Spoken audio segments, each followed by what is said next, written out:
1 মাসের জন্য স্থগিত করা চট্টগ্রাম বন্দর কর্তৃপক্ষ ঘোষিত বাড়তি মাশুল, যা আগামী 15 অক্টোবর থেকে কার্যকর হচ্ছে।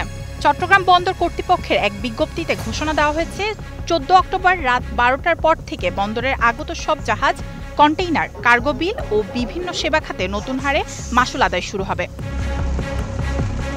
শিপিং এজেন্টদের তফসিলি ব্যাংকে তাদের হিসাব নম্বরে বাড়তি ট্যারিফ অনুযায়ী অর্থ রেখে জাহাজের ছাড়পত্র সংগ্রহ করতে বলা হয়েছে।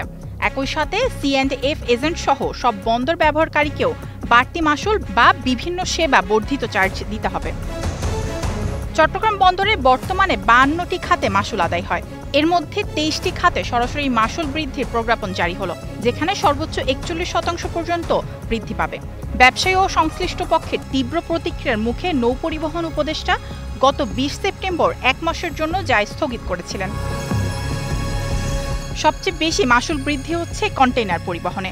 20 ফুট কন্টেইনারে মাশুল বেড়ে হয়েছে 16,243 টাকা, যা আগের চেয়ে 4,395 টাকা বেশি। এছাড়া আমদানি কন্টেইনারে 5,720 টাকা এবং রপ্তানি কন্টেইনারে 3,045 টাকা বাড়ানো হয়েছে। প্রতিটি কন্টেইনার ওঠানামায় মাশুল বেড়েছে প্রায় 3,000 টাকা।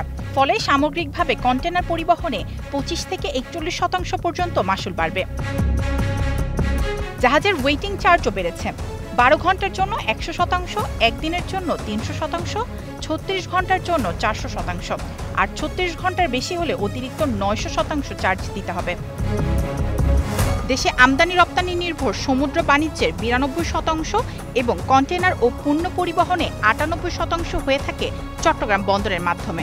প্রায় 40 বছর পর চট্টগ্রাম বন্দর কর্তৃপক্ষ তাদের বিভিন্ন সেবা খাতে মাশুল বৃদ্ধি করলেও তীব্র আপত্তি জানান ব্যবসায়ীরা।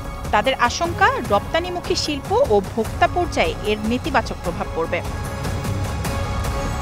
মায়াশিকা রহমান, স্টার নিউজ।